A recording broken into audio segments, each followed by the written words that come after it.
There are questions tonight about the safety of children and youth in provincial care. A CBC News investigation reveals, on average, at least one child goes missing each day from Nova Scotia group homes.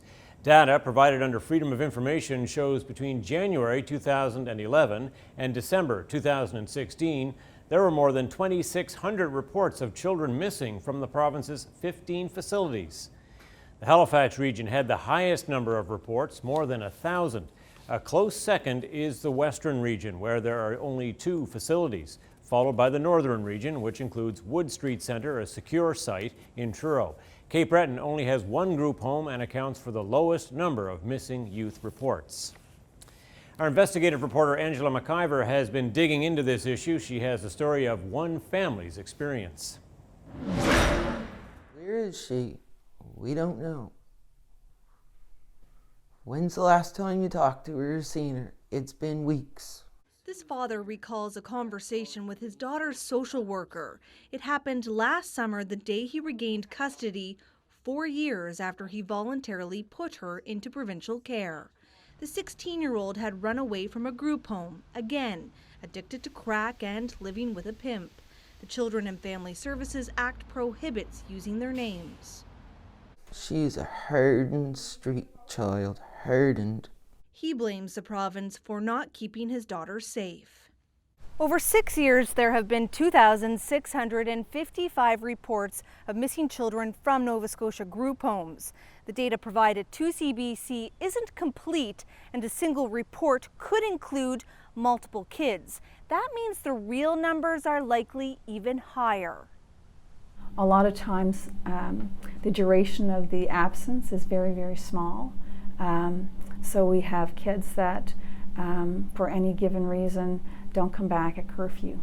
According to the Department of Community Services, it's rare for children to go missing for weeks, but people who work directly with youth tell a much different story. Paul SHEPPARD is a legal aid lawyer who deals primarily with kids from group homes. He says teenage girls in particular are often lured into the sex trade.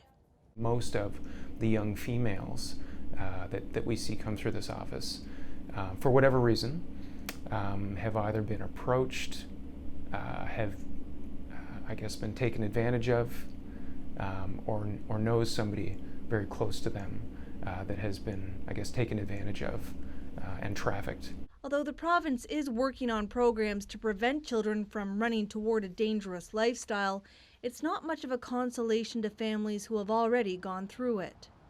My daughter personally has been missing on Canada-wide search more times than I can count while she was in care. Angela McIver, CBC News, Halifax.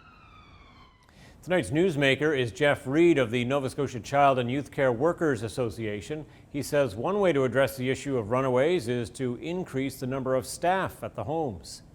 In many cases, the staffing is such that you have 1 staff person for 4 individuals. I think that's not a lot of attention for somebody who's anxious and agitated, and if a young person wants to leave, short of physically restraining them if they're presenting an immediate risk to themselves, there isn't really much that can be done if they're over the age of 12.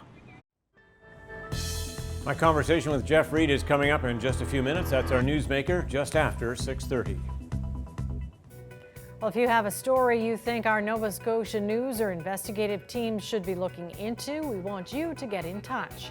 Send your story tips to us by email at cbcns@cbc.ca.